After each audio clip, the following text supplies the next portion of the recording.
provavelmente ocupará os nossos próximos 8 domingos. A contar com esse, 9 domingos. Neemias capítulo de número 1 e capítulo de número 2. Estaremos estudando hoje esses 2 capítulos. Se você está em dúvida onde se encontra Neemias, abra sua Bíblia ao meio, você achará o livro dos Salmos, volte a algumas páginas e então você encontrará o livro de Neemias.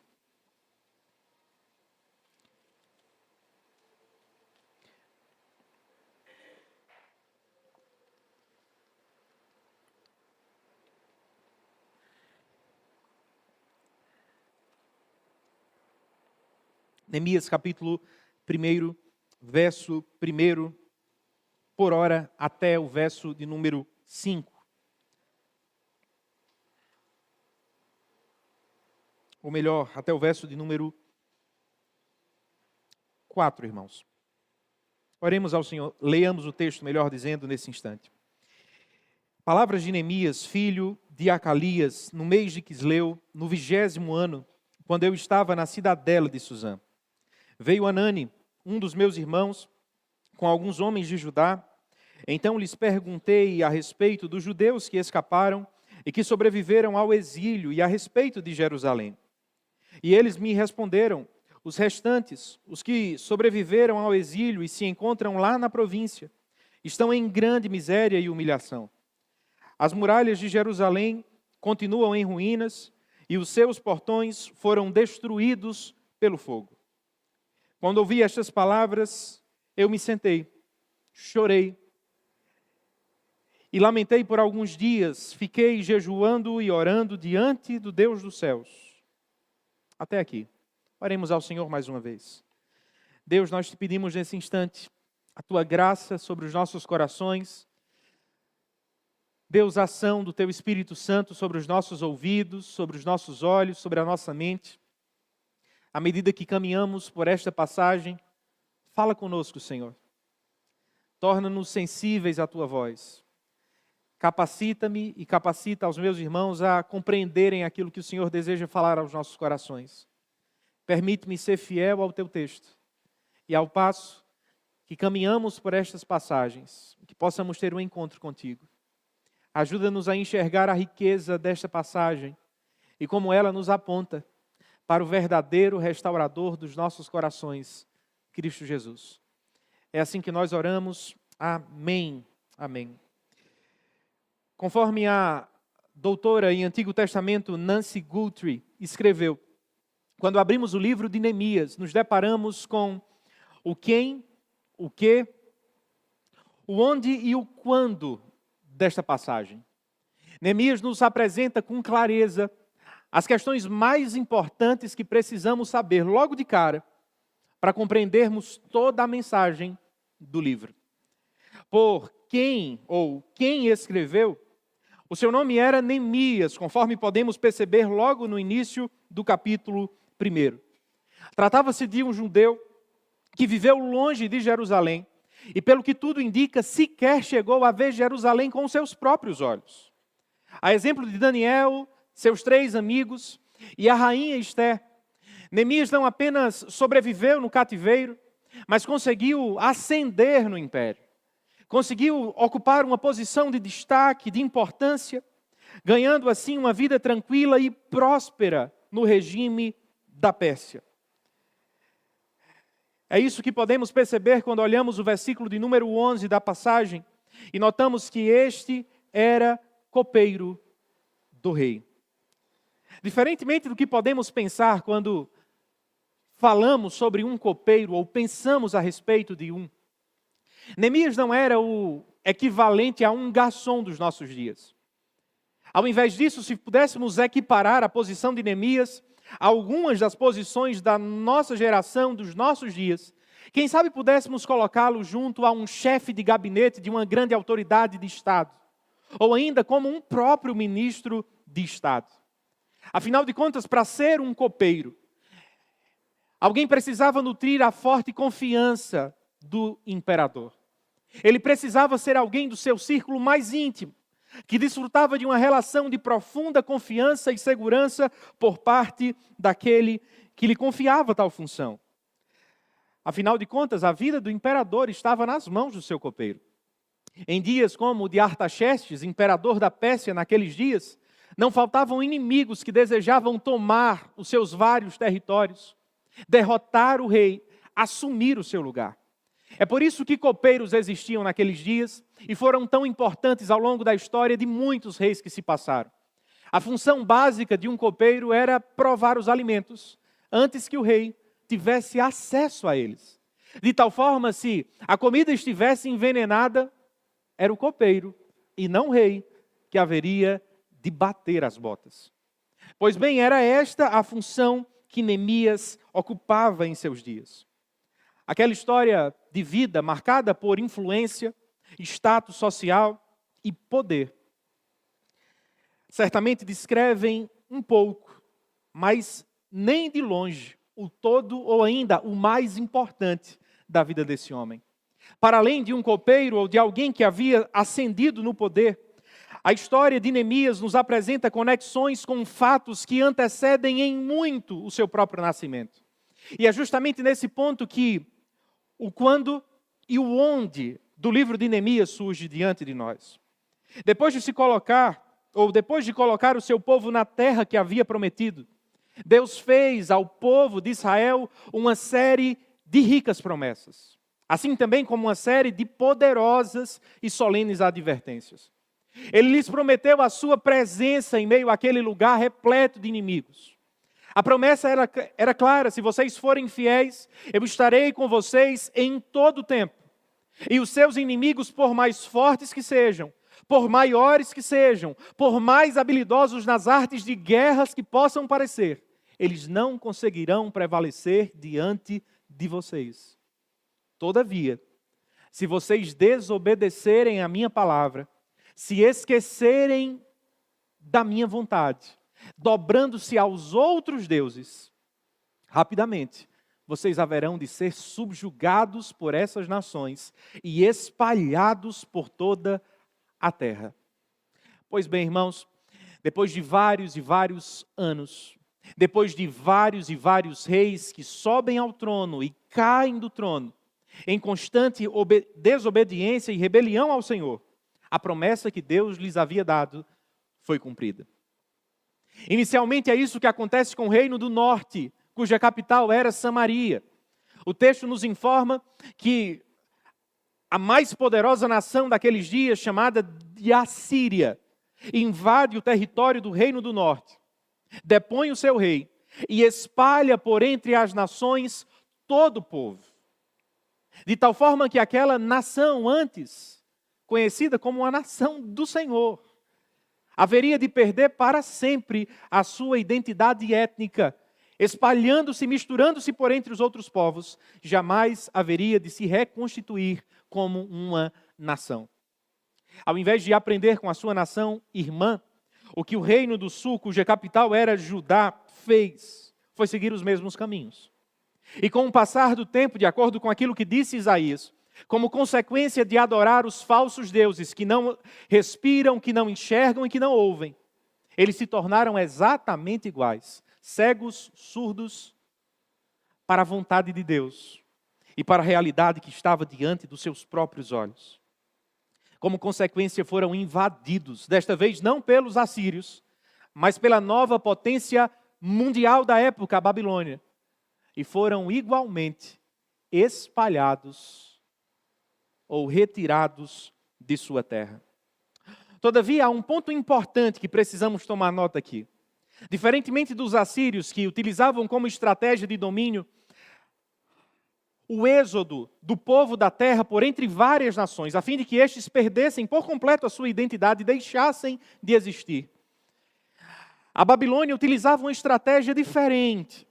Eles destruíam a cidade, derrotavam ou demoliam seus muros, os seus portões, e levavam as pessoas mais importantes, os nobres, os mais inteligentes, os jovens da terra, enquanto deixavam na cidade ou no país dominado apenas as pessoas mais pobres, mais fracas e mais velhas daquele lugar. A estratégia de domínio era clara. Ao deixar os mais fracos, os mais velhos e os mais pobres, e levar as pessoas mais propensas à ascensão no império, ou à ascensão a posições de liderança.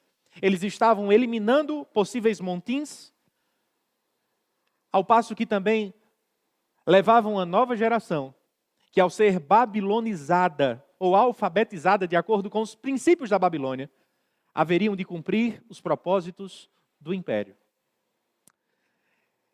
Pois bem, irmãos, este foi o caso dos bisavós de Neemias. Eles foram levados de Judá em direção à Babilônia e lá permaneceram ao longo de toda a sua vida. Passados cerca de 70 anos, a promessa que Deus havia feito se cumpriu. O tempo do exílio acabou e, movido pela mão do Senhor, o novo rei do poder da época, que havia dominado a Babilônia, o rei persa Ciro, autoriza que 50 mil homens que agora estavam na Pérsia regressassem a Jerusalém sob a liderança de Zorobabel. É o que podemos aprender no livro de Esdras. Passam-se várias outras décadas, cerca de 80 anos, e uma segunda leva de judeus conseguem autorização para deixar Jerusalém. Isso aconteceu através da liderança de Esdras. É o que aprendemos no livro que leva o seu nome. Neemias já estava vivo nos dias de Esdras. Tratava-se de um contemporâneo. Por que Neemias não foi, então, juntamente com Esdras e com seus seguidores? Provavelmente pela razão que o verso de número 11 do texto que temos em aberto nos afirma. Ele era copeiro do rei.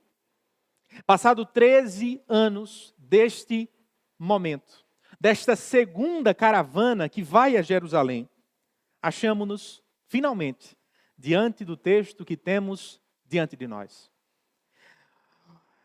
O que acontece pode ser descrito com os versos de número 2 e 3. Eu peço que você perceba os versículos comigo. O texto nos informa que o irmão de Neemias, chamado Anani, ele veio ao seu encontro, juntamente com uma comitiva de homens de Judá. Ao passo que percebe a presença do seu irmão e de seus companheiros, este pergunta a respeito dos judeus que escaparam e que sobreviveram ao exílio e a respeito de Jerusalém. Ao passo que Anani, seu irmão e os seus companheiros lhe respondem. Os restantes, os que sobreviveram ao exílio e se encontram lá na província, estão em grande miséria e humilhação. As muralhas de Jerusalém continuam em ruínas e os seus portões foram destruídos por fogos. Assim como portas enormes costumam se mover através de pequenas dobradiças, na história da minha e da sua vida e na história de todos os homens que já se passaram, movidos pela mão de Deus, também costuma ser assim. Em um dia como outro qualquer, sem qualquer alarde, o dia que é mencionado no texto, no verso de número 1, não é um dia nem um pouco diferente dos outros, um dia como outro qualquer. Acontece um fato que haveria de trazer uma verdadeira reviravolta, não apenas na vida de Neemias, mas de todo o povo que estava com ele e com os moradores de Jerusalém. As notícias não poderiam, irmãos, ser mais difíceis. Jerusalém estava arrasada. O seu povo estava em miséria. A fim de descrever esta realidade, o autor sagrado utiliza algumas expressões. Ele diz que os muros tinham sido derribados e as portas estavam queimadas. Miséria, ruína, desgraça pública, instabilidade, insegurança, vulnerabilidade, medo, terror, temor. Todas estas são palavras possíveis para descrever aquilo que havia no coração de todas aquelas pessoas que estavam em Jerusalém. E acima de todo este quadro social, político, econômico, catastrófico, há algo ainda pior. O nome de Deus achava-se em jogo naquele instante. As nações poderiam pensar que Deus havia abandonado o seu povo, que Deus havia fracassado em seus propósitos. É por isso que diante deste grande quadro, é por isso que diante desta grande crise, deste grande cenário de destruição e ruína, Neemias se levanta, entristece-se chora. Mas tão logo depois destas reações, ele se coloca em ação. Como um grande líder que era, Neemias não perde tempo, mas age e age rapidamente, de forma certeira. É o que nós também precisamos fazer diante das crises, que hora ou outra abatem-se sobre o nosso coração. A questão é como respondemos diante das crises. Neemias é considerado por muitos como o primeiro livro sobre liderança e o maior de todos os tempos. E como bom líder que era, ele sabia que perante as crises não podemos fazer qualquer coisa ou uma série de coisas. Precisamos escolher as nossas prioridades. É por isso que ele prioriza aquilo que há de mais importante. E à medida que toma uma série de 3 passos práticos, ele também nos lidera no caminho que eu e você precisamos trilhar se desejamos viver restaurações em nossas vidas. Quais passos foram esses que Neemias tomou diante das crises, irmãos? E quais passos são esses que nós também precisamos tomar? Perceba comigo os versos de 5 a 11 do capítulo 1. De acordo com o texto, precisamos orar. É o que Neemias faz nesse instante. Depois de chorar, de lamentar, depois de reagir como eu e vocês, todos nós reagiríamos frente a notícias tão ruins assim. Neemias faz aquilo que por vezes eu e vocês somos tentados a nos esquecermos em muitos e muitos momentos da vida. Ele se coloca em brecha de oração nesse instante. Perceba comigo aquilo que o texto nos diz, como ele ora. O texto nos diz que fiquei jejuando e orando diante do Deus dos céus, final do verso 4, e então verso 5, eu disse, Senhor, Deus dos céus, Deus grande e temível. Perceba algumas verdades importantes acerca da oração deste grande líder de Deus. Em primeiro lugar, a oração de Neemias é marcada por um forte teor racional. Ele ora, mas ora com toda a sua razão. Ele sabe o Deus a quem ora. Ele sabe aquele a quem busca. Ele não ora a um Deus distante, um Deus desconhecido, um Deus de outros, um Deus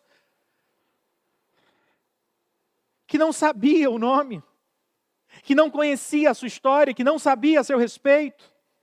Ao dirigir-se a Deus, no verso de número 5, ele chama o Senhor de Senhor. Em português isso não faz tanta diferença, mas perceba comigo a caixa alta em que Neemias coloca o nome de Deus nesse instante. Trata-se do nome pactual do Senhor. O nome usado por aqueles que se relacionaram, fizeram alianças com Deus. Este é o Deus a quem Neemias se dirige. O Deus de alianças, o seu Deus, o Deus que mostrou fidelidade ao longo da história, o Deus que fez um pacto com Abraão, o Deus que fez um pacto com Moisés, um Deus que liderou o povo em Canaã, um Deus que com mão forte os livrou de seus inimigos. Esse é o Deus a quem Neemias se dirige, o Deus que ele conhece. E esse Deus de aliança, um Deus conhecido pelo seu coração, é um Deus, segundo as suas palavras, dos céus. Não limitado como eram os deuses da Pérsia, não deuses territoriais como eram os deuses aos quais Artaxerxes se dobravam e os seus sucessores ou aqueles que vieram antes dele também se dobraram. É um Deus que está acima de toda nação, um Deus que está acima de todos os limites territoriais ou geográficos. Este é o Deus dos céus. E aqui encontramos 2 atributos de Deus que costumeiramente não se acham tão presentes em nossas orações. Neemias dirige-se a Deus como aquele que é grande e temível. Eis 2 atributos que frequentemente as nossas orações parecem ter se esquecido. As nossas orações parecem-se vazias dessas 2 características vitais do ser de Deus. Ele não é um Deus assim, pequenininho, propenso a erros, propenso a temores, incapaz de nos libertar. Ele é um Deus grande. E conforme diz o autor, justamente por isso, Se para nós é sinal de segurança, para os seus inimigos é sinal de medo. Ele é temível. Nesse texto encontramos um movimento que nos ajuda a nos afastar de duas reações que geralmente estão presentes em muitas de nossas orações. Orações tão comuns em nossos dias. Neemias rompe com o extremo de orações emocionais ou emocionalistas, por assim dizer. Frequentemente utilizamos termos singelos para Deus, termos no diminutivo, termos pequenininhos para Deus, como se Deus fosse alguém pequeno, limitado, alguém que podemos manipular. Pois bem, este não é precisamente o Deus a quem nós deveríamos orar, este não é o Deus verdadeiro. Por mais que as nossas orações deveriam ser repletas de afeto, afinal de contas, podemos chamar o nosso Deus de Abba ou Papai. Precisamos nos lembrar que esse Deus que chama, ou que nos comissiona a demonstrar a Ele todos os nossos afetos e sentimentos mais íntimos, é grande, poderoso e cheio de glória. Não oramos a um Deus que pode ser domesticado como um animal, mas um Deus grande que deixa todos os seus inimigos aos seus pés. Portanto, ao se aproximar de Deus, carregue em seu coração essa dose de equilíbrio. Saiba que você se aproxima diante de um Deus que lhe permite ser chamado de filho. Isso é muito. Todavia, recorde-se que este não se demonstra como muitos dos pais dos nossos dias, que aceitam ser manipulado pelas mãos de seus filhos. Ele é grande, poderoso, está acima de todo nome. Ele é o Deus dos céus. Por outro lado, perceba um outro extremo tão comum em nossos dias e quem sabe em nossas orações. Orações fossilizadas. Você já ouviu orações assim? Repletas de termos suntuosos, floreados. Deus de Isaac, Abraão, Jacó. Orações que carregam expressões que talvez nem mesmo nós saibamos o que significam, mas que não retratam de fato vida, verdade e aquilo que carregamos no mais íntimo do nosso coração. Neemias não se dirige a Deus como um Deus dos céus, um Deus grande e temível, simplesmente porque essa era a norma culta das orações de seus dias. Não tratava-se de uma oração fossilizada, mas de uma oração que baseava-se naquilo que ele havia recebido em sua mente e descido ao seu coração, tornando-o em chamas por Deus. Ele não tinha um relacionamento formal, mas aquecido. Orar de forma racional não significa orar de forma fria. Este homem que ora repleto de verdades teológicas profundas sobre Deus, é o mesmo que consegue chorar em sua presença. Em seguida, note uma outra marca da vida de oração deste homem. Neemias ora firmado nas promessas de Deus. Diante das crises, eis algo que eu e vocês deveríamos fazer. Perceba comigo os versos 5 e 6 nesse instante. Ele ora a um Deus dos céus, grande e temível, e em seguida diz: que guardas a aliança e a misericórdia para com aqueles que te amam e guardam os teus mandamentos. Estejam atentos os teus ouvidos e os teus olhos abertos para que atendas à oração do teu servo, que faço hoje diante de ti, dia e noite, pelos filhos de Israel, pelos servos. Faço confissão dos pecados dos filhos de Israel, aos quais temos cometido contra ti. Perceba a forma como ele dirige a sua oração, como a sua oração está alicerçada em uma série de promessas feitas por Deus. Ele sabe que Deus lhes fez ricas promessas. E é justamente por isso que, também com os versos de número 8 a 11, ele diz: lembra-te da palavra que ordenaste a Moisés teu servo, dizendo: se vocês forem infiéis, eu os espalharei entre os povos, mas se vocês se converterem a mim e guardarem os meus mandamentos e os cumprirem, então ainda que os seus que os seus desterrados estejam nos lugares mais distantes da terra. De lá os ajuntarei e os trarei para o lugar que escolhi fazer habitar o meu nome. Estes ainda são os teus servos e o teu povo que resgataste com o teu grande poder e com a tua mão poderosa. Ah, Senhor, estejam atentos os teus ouvidos à oração do teu servo e à oração dos teus servos que se agradam de temer o teu nome. Faze com o teu servo, seja bem-sucedido hoje e encontre misericórdia diante deste homem. Perceba as palavras de Neemias. Ele não se apoia em sua simples vontade. Ele não se apoia em ideias da sua mente.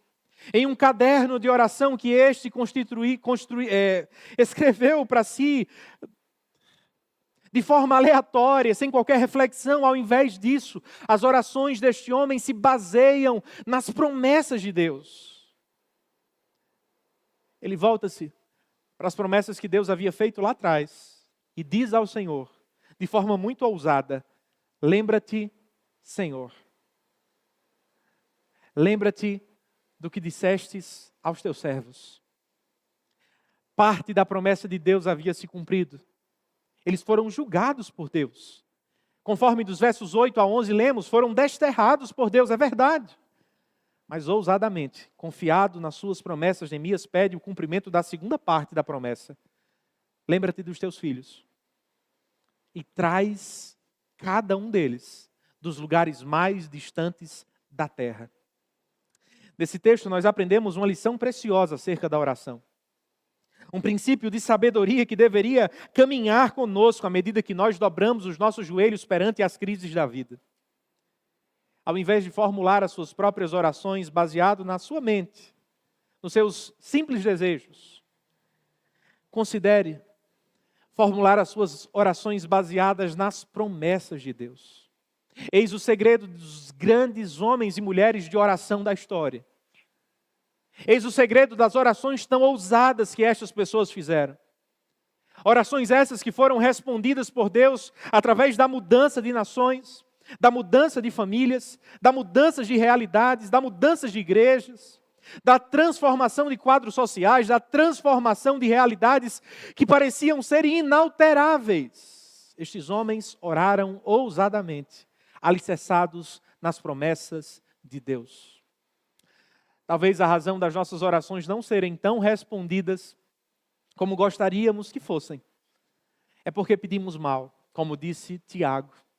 É porque pedimos como não convém nos pedir. É porque não nos baseamos na lista de promessas preciosas que encontramos na Bíblia. Um outro benefício de orarmos através das promessas de Deus é porque à medida que fazemos isso, testamos a qualidade dos nossos pedidos. No nosso coração e nas nossas orações, inclusive, há muito ouro, mas há muito cascalho também. Talvez expressões que achamos ser características de piedade não sejam outra coisa senão expressões de ambição egoísta, expressão de desejo de reconhecimento humano, expressão do nosso desejo de sermos melhores, maiores, mais poderosos do que outras pessoas. É por isso que oramos por algumas razões. E é por isso que Deus não nos responde. Portanto, perante os pedidos que lhe vêm à mente, perante as crises que se acham à sua volta, que lhe movimentam a dobrar os joelhos e a fazer clamores a Deus, pense, há promessas de Deus para isso que estou pedindo?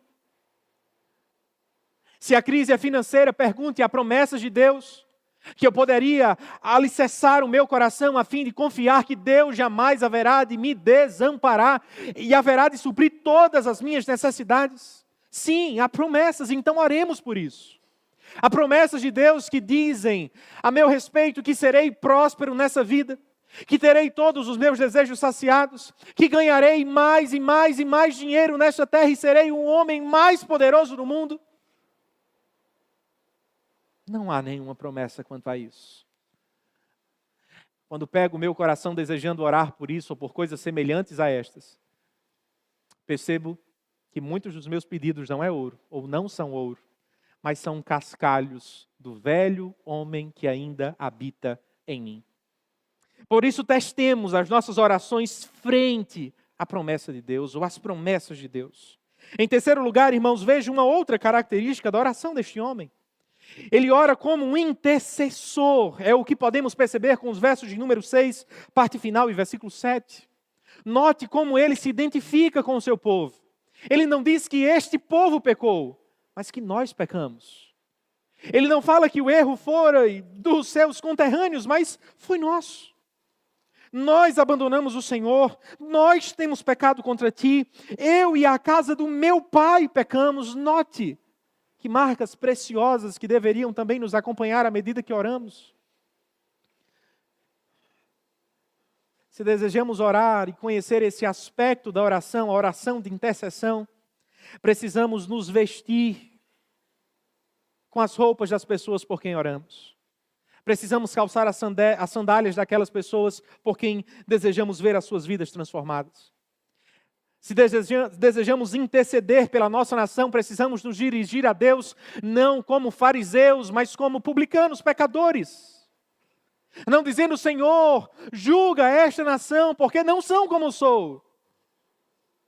Você é parte dessa nação. Você é tão pecador quanto os piores pecadores do nosso país, portanto, ore, colocando-se entre eles. Senhor, tem misericórdia de nós. Senhor, tem misericórdia da minha família. E não apenas tem misericórdia de mim e dos meus filhos, e não apenas deles. Tem misericórdia do meu casamento, a minha vida e da minha esposa, e não apenas dela. Se desejamos crescer nesta marca tão importante da oração, precisamos aprender a nos identificar com as pessoas por quem desejamos orar. Um dos maiores benefícios que nutrimos quando oramos assim é que frequentemente nos tornamos mais parecidos com Cristo. Geralmente o amor dá lugar à amargura. A impaciência ou a paciência dá lugar à impaciência. Nos tornamos menos amargos, mais doces, menos impulsivos, mais compassivos. Experimente orar por alguém difícil. Experimente orar por alguém que te machuca ou já te machucou. Com o passar do tempo, você pode ser surpreendido com a experiência de passar a amar essa pessoa. Neemias orou pelos seus, identificando-se com eles. E certamente, quanto mais orou, mais amou o seu povo. Por fim, irmãos, ou melhor dizendo, uma outra marca que precisamos perceber nesse texto, que este grande homem de Deus abraçou em sua vida, é a marca do planejamento. Perceba comigo os versos de número 1 a 8 nesse instante. Se precisamos orar diante das crises, e a ordem destes passos é extremamente importante, precisamos também planejar, e é isso que Neemias faz nesse momento. Isso ficará claro logo a seguir. Por enquanto, percebamos o que está sendo descrito nos versos 1 e 2 nesse instante, do capítulo 2. No mês de Nisan, no 20º ano do reinado de Artaxerxes, uma vez posto o vinho diante dele, eu o peguei e ofereci ao rei. Ora, nunca antes eu tinha estado triste diante dele. Então o rei me disse, por que o seu rosto está triste se você não está doente? Isso tem de ser tristeza de coração. Então fiquei com muito medo. A preocupação de Neemias com a obra de Deus não podia ser ilustrada apenas pelas longas orações que este fez. Fazendo uma contabilidade rápida do tempo que este homem orou, podemos chegar ao número de 4 meses. 4 meses de persistente oração. Se ele orou bastante, não foi a única coisa que fez. Enquanto orava, enquanto dobrava os seus joelhos e buscava o Senhor, o texto nos informa que este também planejou. Mas antes de chegar no ponto dos planos, note uma outra característica que poderia ser percebida em Neemias, que destaca o amor e a preocupação que ele tinha pela obra de Deus, essa característica era o seu semblante. A sua tristeza era algo evidente. Os seus olhos foram ofuscados. Talvez a extensão do seu sorriso foi diminuída.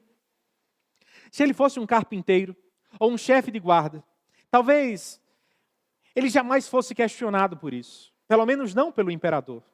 Mas nos lembremos quem este homem era. Tratava-se de um copeiro. Alguém íntimo ao rei, alguém de sua extrema confiança. Quando está a servir o vinho ao rei, este percebe que Neemias está com o rosto abatido. E por isso pergunta: o que está acontecendo? Se o homem mais importante deste mundo parasse do seu lado e fizesse a mesma pergunta, como você se sentiria? Talvez você sentisse cheio de si. O presidente daquele país perguntou como estou me sentindo, por que estou triste? Ou uma pessoa tão importante se preocupou comigo. Talvez seja essa a impressão inicial que tenhamos diante desse texto, só que isso não faz sentido à luz da reação que Neemias demonstra logo em seguida. Neemias não fica feliz com a reação, mas ele sente medo. Por quê?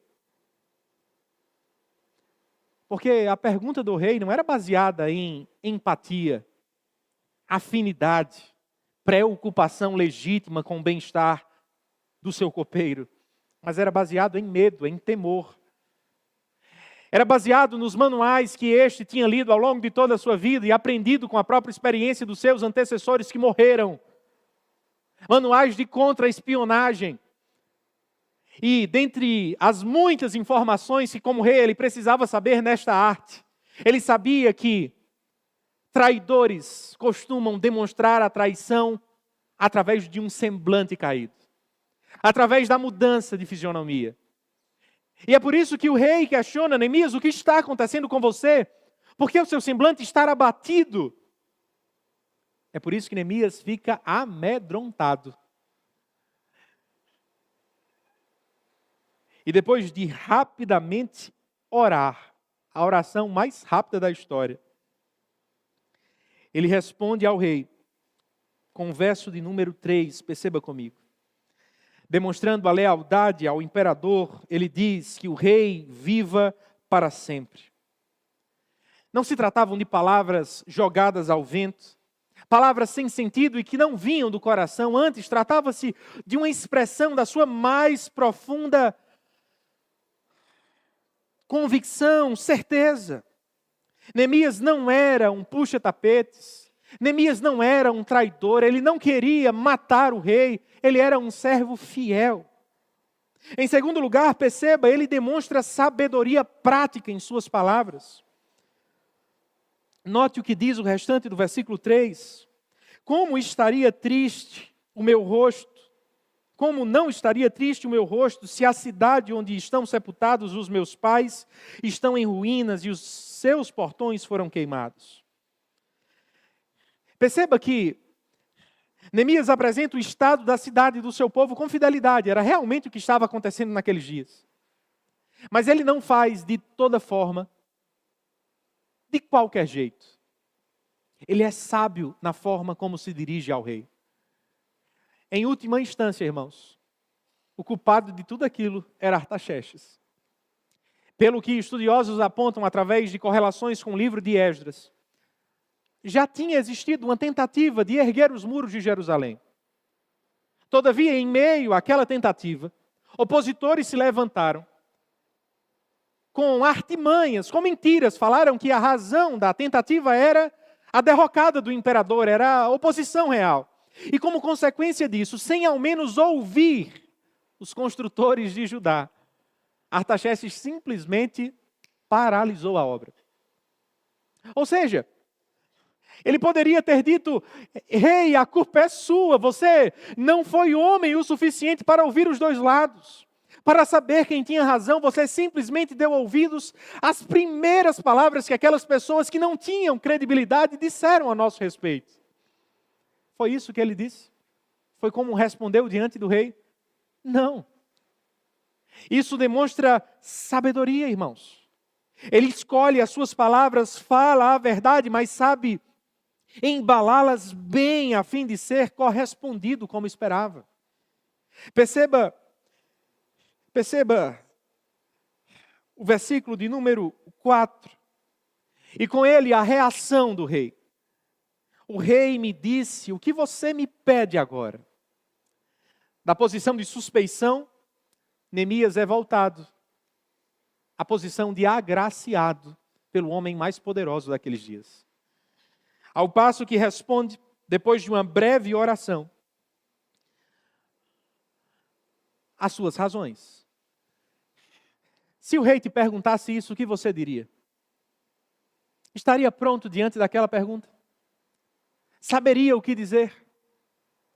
Teria em sua mente traçado todos os detalhes daquilo que seria necessário para realizar uma obra tão importante que há mais de 100 anos estava inacabada? Pois bem, irmãos, com o verso de número 5 a 8, percebemos que este homem tinha planos. Perceba isso comigo. Note como Neemias demonstra saber o que precisa. Ele sabe a quantidade de tempo que a jornada e a reconstrução precisarão. Versículo de número 6. Volte agora os olhos para o verso 7. Ele sabe da autorização que precisará na região do Eufrates. Agora volte os olhos para o verso de número 8. Ele conhece precisamente os materiais que os portões da cidade e os muros da cidade, assim também como a sua própria casa temporária, enquanto haveria de ficar naquele lugar, lhe exigiria. Como é que ele sabe tudo isso? Ele não fala de forma espontânea. Aquilo não lhe vem à cabeça de uma hora para outra. Isto vem através de planejamento. Isso nos mostra que, à medida que dobrava os seus joelhos, ele também planejou.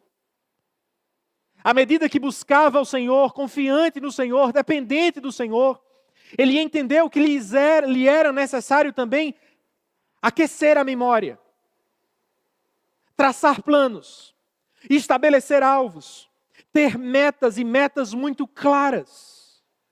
Qual o resultado disso, irmãos? Verso de número 8. E o rei me deu o que eu pedi, porque a mão bondosa do meu Deus estava sobre mim. Em última instância, Neemias só foi bem-sucedido porque a mão do Senhor estava sobre ele. Porque Deus o permitiu. Assim também como Lídia só foi salva porque Deus abriu o coração dela. Mas o Deus que abriu o coração de Lídia através da pregação de Paulo é o mesmo que abençoou Neemias diante do rei, mediante os seus planejamentos. Vocês conseguem perceber como essas duas coisas se harmonizam no texto perfeitamente? Não percebemos uma dicotomia entre confiar em Deus e estabelecer planos. Entre o trabalho que temos na brecha de oração e o trabalho que temos sentado à mesa com papel e caneta em mãos a fim de estabelecer metas, traçar objetivos. Essas duas coisas se harmonizam perfeitamente, são princípios que nunca deveriam ser divorciados porque nunca brigaram na Escritura. Prudência não é o contrário de fé, mas é a grande amiga da sabedoria. Estes versos ilustram um princípio que precisamos resgatar em nossos dias, se desejamos superar as crises que enfrentamos. O equilíbrio entre orar e labutar. Ou, para ser mais preciso, oração e planejamento. Quando falamos sobre essa relação, há muitos que rapidamente rejeitam. E o fazem tentando alicerçar-se sobre apoio bíblico, inclusive. Eles dizem, mas não é o texto de Provérbios, capítulo de número 16, verso 1, que diz: o coração do homem pode fazer planos, mas a resposta certa dos lábios vem do Senhor? Sim, é este texto que diz isso. Mas o que esse texto não diz é o que você está querendo que ele diga. Ele não nos proíbe de fazer planos. Ele não nos exime ou não nos afasta da responsabilidade de planejar. Só nos exorta quanto ao perigo de planejar de forma independente de Deus. Foi o que Tiago disse acerca de muitos dos comerciantes de seus dias. O problema de vocês não é que vocês planejam, mas que vocês acreditam que podem fazer planos sem colocar Deus em consideração. Iremos, faremos, vamos e voltaremos, enquanto deveriam dizer, vamos e faremos. Iremos para cá, para acolá, mas se Deus quiser. Essas duas coisas não se separam, caminham juntas. Foi exatamente o que Neemias fez ao longo destes 4 meses. Ele orou, ele planejou. Certamente é o que eu e vocês precisamos também fazer. Talvez diante das crises como, por exemplo, financeira, que hora ou outra podem abater-se sobre nós, deveríamos orar.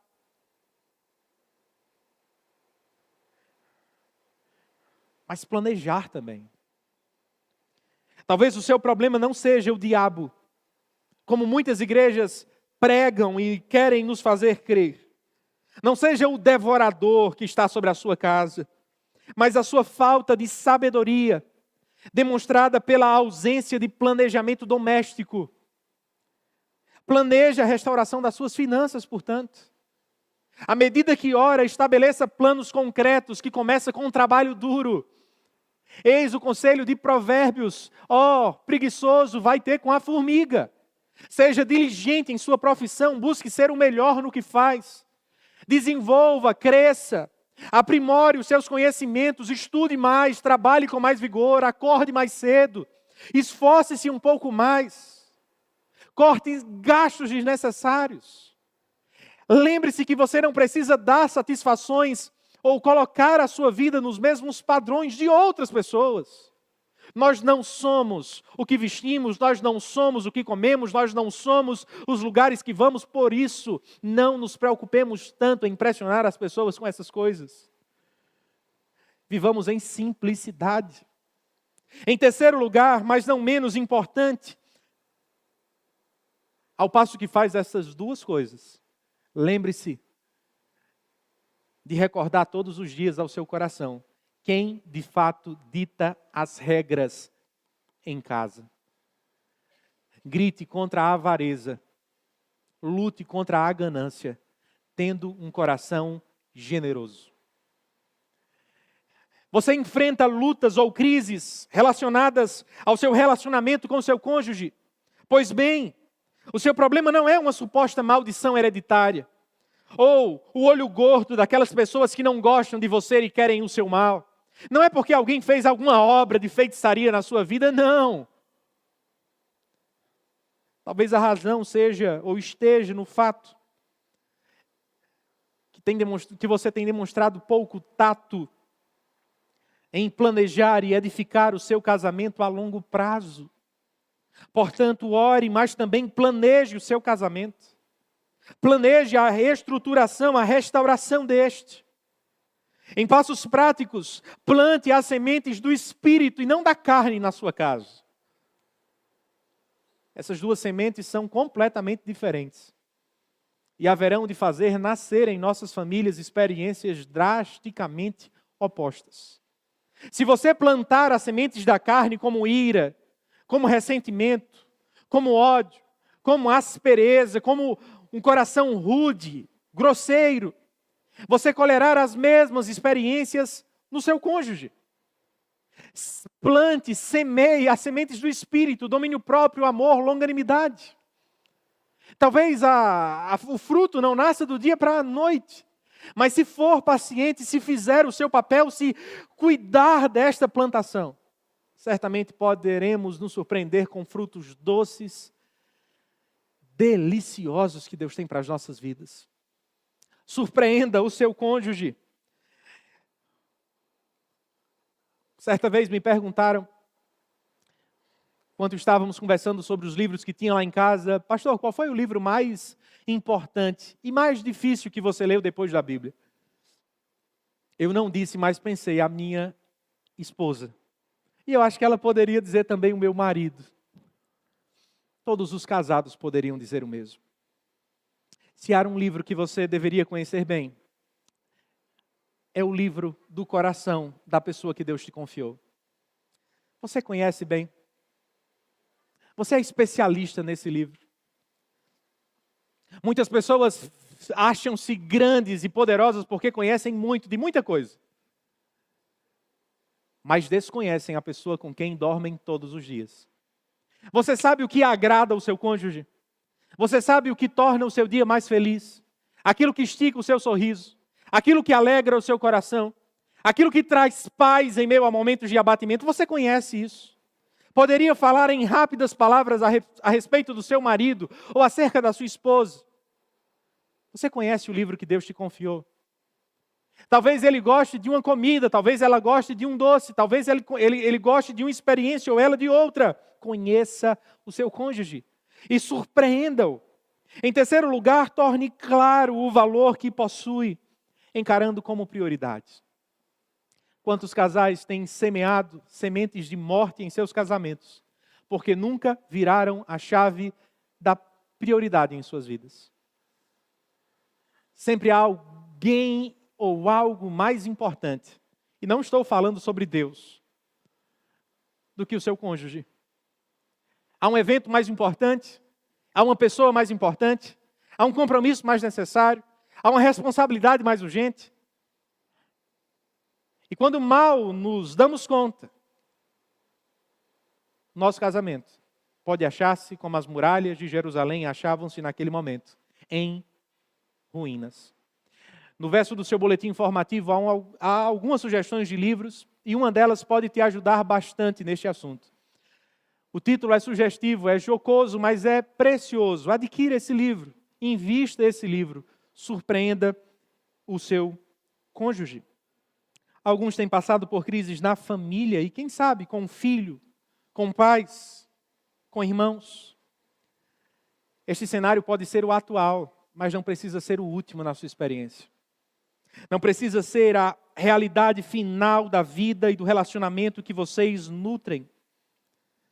Não entregue os pontos. Erga a cabeça, volte-se para Deus e comece planejando. Eu estava conversando com uma pessoa e este falava acerca das lutas que vivia com um dos seus parentes.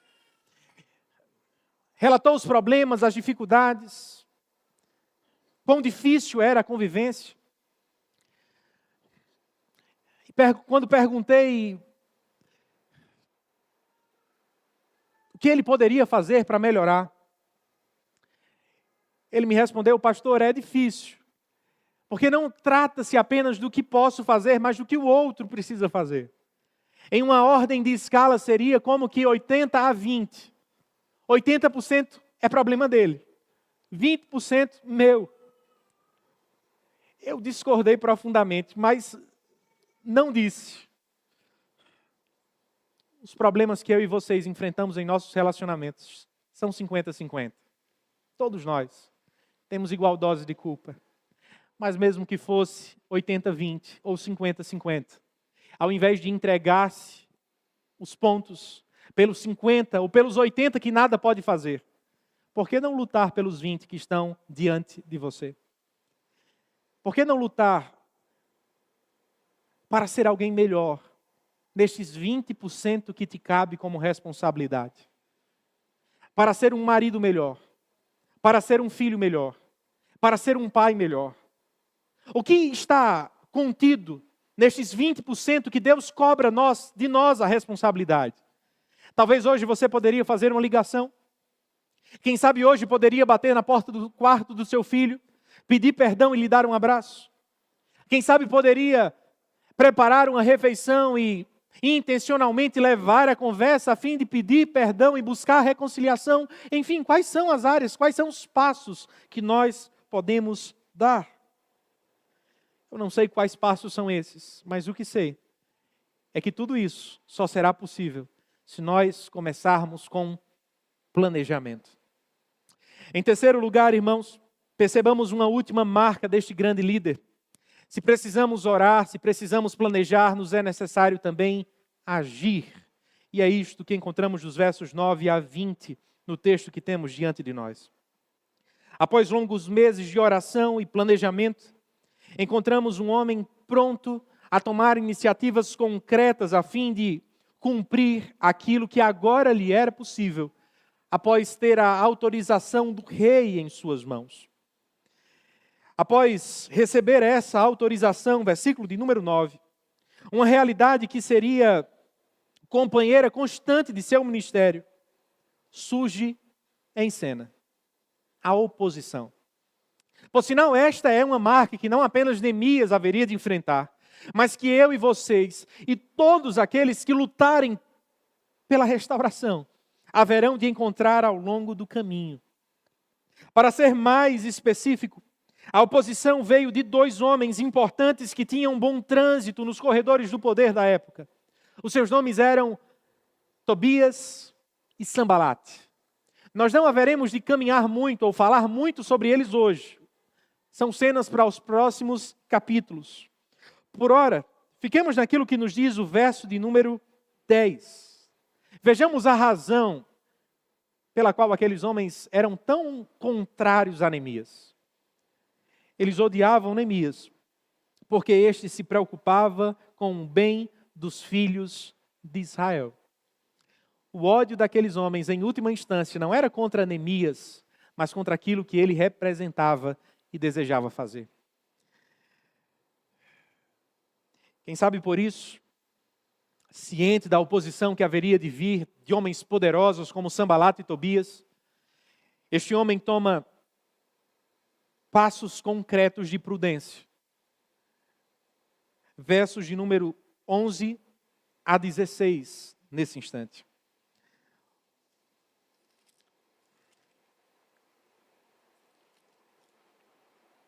Então cheguei a Jerusalém. Depois de esperar 3 dias, me levantei à noite, junto com uns poucos homens que estavam comigo. Não declarei a ninguém o que o meu Deus havia posto no meu coração para eu fazer em Jerusalém. Não havia comigo animal algum, a não ser o que eu montava. De noite saí pelo portão do vale, em direção à fonte do dragão e ao portão do monturo, e inspecionei as muralhas de Jerusalém, que estavam em ruínas, e cujos portões tinham sido destruídos pelo fogo. Ele continua descrevendo até o verso de número 15, tudo aquilo que fez, os lugares pelos quais percorreu naquele dia. Verso de número 16, os magistrados não sabiam aonde eu tinha ido, nem o que tinha feito, pois até ali eu não havia declarado coisa alguma, nem aos judeus, nem aos sacerdotes, nem aos nobres, nem aos magistrados, nem aos demais que iriam fazer a obra. Note que este homem toma uma medida de prudência, andando quase que em secreto e quase que solitariamente durante aquela noite. Com exceção de poucos companheiros, soldados que estavam com ele. Ele não grita a plenos pulmões em cima dos eirados, o seu objetivo, os lugares que haveria de percorrer, mas caminha em silêncio, a fim de sondar a terra, de ver com seus próprios olhos aquilo que estava diante de si e o tamanho do grande desafio que haveria de enfrentar. Se o começo parece-nos solitário, a caminhada de Neemias e a obra que tinha diante de si não seria nem um pouco assim. Ele sabia que grandes desafios, como já disseram algumas pessoas ao longo da história, não podem ser feitos sozinhos, porque se assim o fossem, não seriam de fato grandes. A obra que tinha diante de si haveria de ser realizada por muitas mãos. E é o que percebemos através dos versos 17 e 18. Neemias, voltando-se a todos os homens da cidade, a todos os moradores de Jerusalém, disse: vocês estão vendo a miséria em que nós estamos. Jerusalém em ruínas e os seus portões destruídos pelo fogo. Venham, vamos reconstruir as muralhas de Jerusalém para nos livrarmos desta vergonha. E lhes declarei como a mão bondosa do meu Deus havia estado sobre mim, e também as palavras que o rei me havia falado. Então, note a resposta agora dos moradores da cidade. eles disseram: vamos nos preparar e começar a reconstrução. Então se prepararam para fazer esta boa obra. Esta grande obra que estava para acontecer, um feito histórico que há mais de um século tratava-se apenas de um sonho distante, seria um marco para a construção civil daqueles dias. Seria um marco para a realidade política e econômica daquela nação, com certeza. Mas muito mais, um marco espiritual para a história daquele povo. Porque Neemias chorou por Jerusalém? Porque Neemias chorou por aquelas pessoas? E porque tão urgentemente se dedicou a cumprir aquele desafio tão grande? O foco último não está nas muralhas de Jerusalém por si só, mas naquilo que elas representavam em seus dias.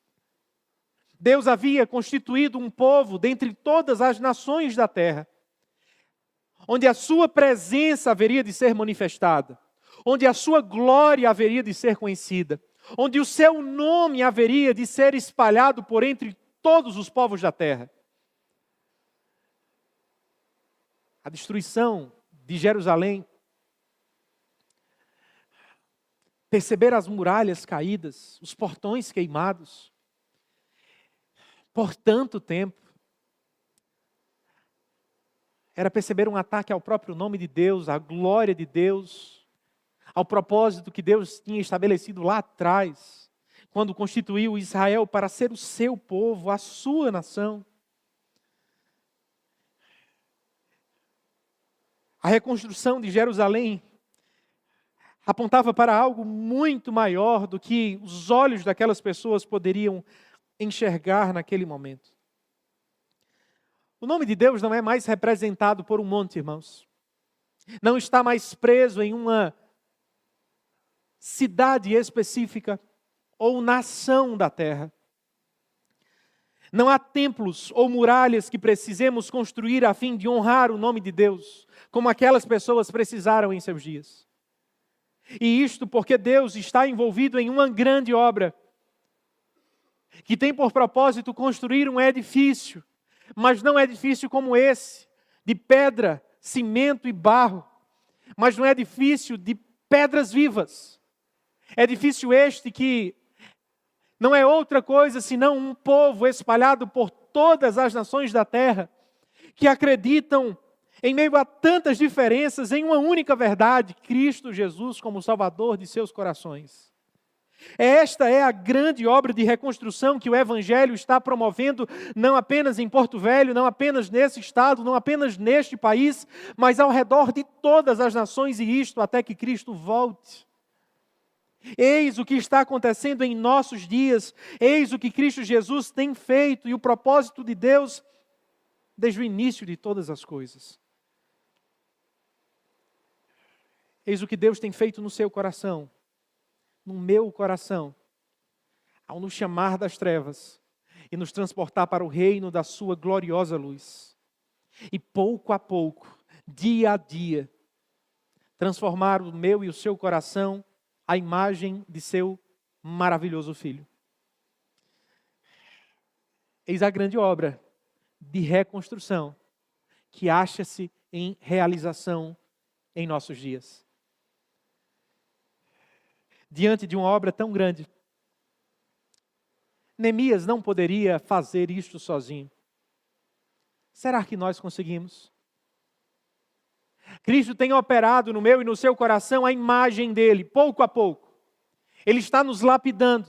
Ele está tirando o seu velho coração, o seu velho caráter, as suas velhas inclinações e implantando em você uma nova forma de pensar, uma nova forma de agir, novos valores, uma nova realidade completa, completamente nova. Aos poucos. Mas isso não é feito de forma solitária também, irmãos. Algo que nos prova isso são os vários e vários mandamentos de mutualidade que encontramos no Novo Testamento. Precisamos de pessoas que nos exortem, precisamos de pessoas que nos encorajem, precisamos de pessoas que orem por nós, precisamos orar por essas pessoas, encorajá-las, exortá-las. O problema é que, se por um lado achamos o exemplo de Neemias belo e um destaque de um líder sábio, por outro, frequentemente nos afastamos deste exemplo de forma prática, quando vivemos a nossa vida cristã. Todos nós poderíamos dizer, claro que ninguém pode construir algo tão grande sozinho. Mas na prática não é assim que a nossa vida é construída, ou que tentamos reconstruir os nossos caminhos e corações. Alguns dos nossos discursos alimentam essa visão. Por exemplo, discursos que dizem o seguinte: tenho 30 anos de convertido e jamais fui a um gabinete pastoral. Eu tenho décadas de casado, que sou pai, que sou mãe, e nunca precisei compartilhar os meus problemas com qualquer irmão da igreja. Recentemente, um desses pastores da internet, mais famosinhos, disse que gabinete pastoral era um aspecto de infantilidade dos cristãos de hoje. Um absurdo, imaturidade. E esses eram os termos mais gentis que ele utilizou. Neemias não pensava assim. Não podemos caminhar a vida cristã sozinhos. A grande obra que Deus está produzindo em nossos corações não pode ser feita de forma solitária. Precisamos uns dos outros.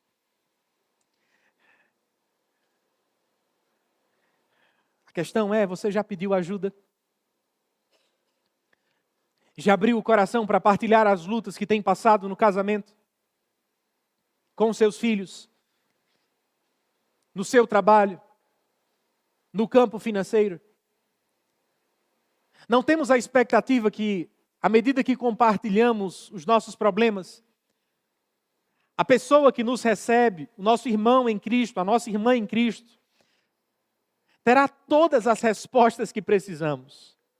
Mas certamente, em boa parte, ou em boa parte das vezes, estes poderão nos apontar para aquele que pode fazer isso. Portanto, além de orar e planejar, quem sabe adote este primeiro passo, peça ajuda. O reino de Deus, como disse certo autor, é um reino de amigos com os quais nós podemos e precisamos contar. Se por um lado precisamos responder às crises como Esdras, pedindo ajuda, por outro, precisamos aprender com a resposta que os moradores de Jerusalém ofereceram em seus dias. Eles se mostraram prontos diante da grande obra que, através de Neemias, Deus tinha para as suas vidas. É como nós temos respondido também, irmãos. Primeiro, pense no tipo de resposta que tem dado a obra que Deus deseja fazer em você. Aqueles homens foram ávidos para juntarem-se à obra da construção, para pegarem na enxada, para pegarem no martelo, para começarem a construção. É assim que nos envolvemos com a obra que Deus tem realizado em nossos corações. É como almejamos em corrigir as muralhas caídas que talvez estejam presentes na nossa família. Os portões queimados que estão presentes no relacionamento que nutrimos com os nossos filhos. As tantas arestas que estão em aberto, expostas. Na vida que Cristo nos chama a entregar completamente a Ele. Que sigamos o exemplo de tais homens, vamos, como disseram eles, nos preparar e começar a reconstrução. Em segundo lugar, pense no tipo de resposta que tem dado para a obra que Deus deseja fazer através de você. Algo imenso que está acontecendo em Porto Velho agora mesmo. Eu não me refiro a uma política, um projeto, ou um plano de governo de um político, de um prefeito, de um vereador ou vereadora. Eu me refiro àquilo que Deus está fazendo aqui. Deus está abrindo os olhos de pessoas. Deus está trazendo vida a corações. Deus está promovendo reconstrução em casos que para todos os outros, à sua volta, eram casos perdidos, sem esperança, sem resolução. Eis o que Deus está fazendo. À medida que o Evangelho de Cristo tem avançado, eis o que acontece. Pessoas são salvas, famílias são impactadas, homens e mulheres são libertos de seus pecados e aproximados da cruz de Cristo. A pergunta é: o que nós temos feito para nos envolvermos com esta grande obra? Para sermos participantes disso. A Bíblia nos ensina que ao sermos salvos, instantaneamente somos capacitados pelo Espírito Santo. De tal forma que todos nós, por mais diferentes que sejamos, novos ou velhos, homens ou mulheres, todos nós recebemos dons espirituais. Eles podem ser diferentes, dados em diferentes medidas, mas algo que os une em nossas vidas, que cremos em Cristo, é que eles passam a ser uma realidade. Há 5 listas ao longo do Novo Testamento que nos apresentam isso. 1 Pedro 4, Romanos 12, 1 Coríntios 12, Efésios 4, enfim. Os dons são múltiplos. E se você creu em Cristo, você os recebeu em alguma medida. O que você tem feito com os dons que Deus te confiou? A cada dom que recebemos, recebemos também a responsabilidade de usá-los bem. É o que você tem feito? Há espaço na grande empreitada que Deus tem a realizar em nossos dias, neste lugar, nesta cidade, e através deste lugar, a todos os 4 cantos da terra, há espaço para cada um de nós. Você tem se colocado à disposição e feito a diferença com aquilo que recebeu de Deus? Certa vez, no século XIX, um jovem inglês chamado George Stott decidiu atender o chamado de Deus para ser um missionário na China. Mas havia algo que aos olhos humanos o desqualificava para a missão. Ele só tinha uma das pernas. Ao aproximar-se do grande dia, a fim de candidatar-se para servir no interior da China, na missão fundada pelo missionário Hudson Taylor, alguém perplexo com a sua ousadia perguntou: como você pode, ou como você espera ser missionário com apenas uma perna? Ao passo que este jovem disse, e a sua resposta ecoa como um soco em nossa alma até os dias de hoje: eu não vejo muitos homens com 2 pernas indo para a China. Então sinto que preciso ir para lá. Através da declaração, serviço deste homem, vidas foram impactadas. Pessoas foram transformadas. E uma mensagem chega ao nosso coração hoje. Não se trata das melhores pessoas, mas daquelas que são mais impactadas pelo amor de Cristo. Daquelas que provam mais desta doçura. Daquelas que têm a eternidade e a beleza do nosso Salvador claras diante dos seus olhos. Sabe por que você não se envolve em nada? Sabe por que você olha para os problemas da igreja local que faz parte e não toma nenhuma iniciativa? Não é porque não é capaz. Não é porque não tem dons. Não é porque não recebeu treinamento. É porque no fundo, irmãos, Cristo não é tão caro aos nossos olhos como deveria. Porque não amamos como deveríamos amar. porque a eternidade não está tão claramente exposta aos nossos olhos como um dia esteve. Como prova disso, relembre-se dos dias em que você foi convertido. Relembre-se quando conheceu o Evangelho, quando ouviu a Bíblia pela primeira vez. Traga à memória a dedicação, o amor que tinha por falar de Cristo durante aqueles primeiros meses, durante aqueles primeiros dias ou anos. Por que isso não está mais aí? Naqueles momentos não tínhamos mais treinamento do que temos hoje.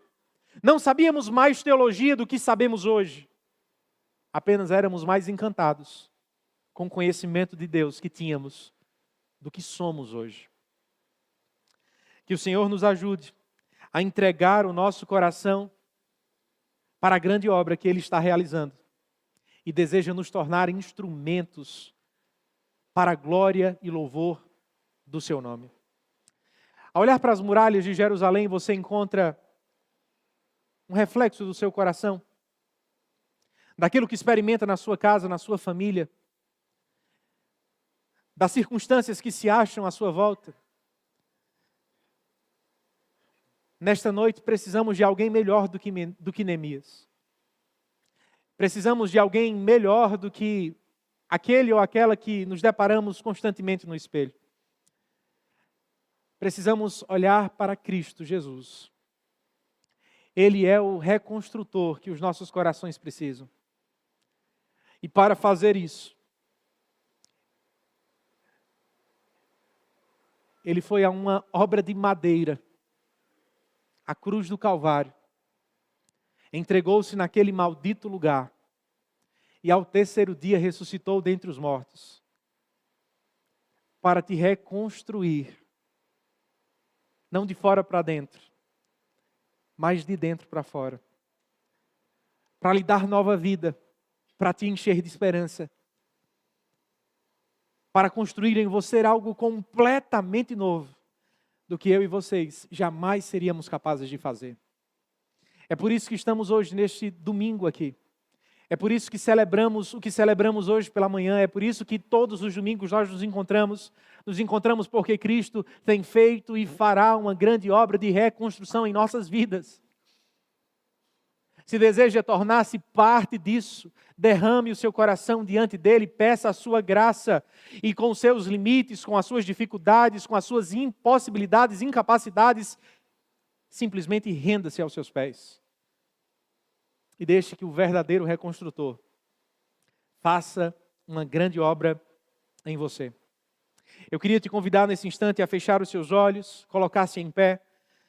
Busquemos ao Senhor mais uma vez em oração. E em seguida cantemos ao Senhor em resposta a tudo aquilo que nós ouvimos nesta noite. Oremos. Senhor Deus, nós te agradecemos, Pai, por tão grande salvação que recebemos em Ti. Te agradecemos porque Tu és o reconstrutor que precisamos. Tu és aquele que veio ao nosso encontro quando nós não poderíamos ir ao Teu. Obrigado, Senhor, porque esse texto não fala sobre Neemias e o seu poder, mas fala sobre Cristo e a grande obra que Ele fez em nossas vidas. Tu és o reconstrutor que os nossos corações precisam. Não queremos parar em Neemias, não queremos parar naqueles que enxergamos no espelho, em nós mesmos. Nós queremos voltar os nossos olhos para Ti nesta noite, Senhor. Somente Tu podes dar vida aos corações das nossas famílias. Somente o Senhor pode restaurar os nossos relacionamentos. Somente o Senhor pode transformar os quadros diante dos quais nos encontramos. Pedimos ao Senhor, ajuda-nos, Deus, a perseverar em oração. Ajuda-nos a entender, Deus, que uma hora de joelhos talvez seja muito melhor do que uma hora tentando nos defender e alcançar pela nossa própria força os nossos desejos. Senhor Deus, nos dá sabedoria e ajuda-nos a planejar a restauração, Senhor, das nossas finanças, dos nossos casamentos, dos nossos relacionamentos, da nossa vida contigo.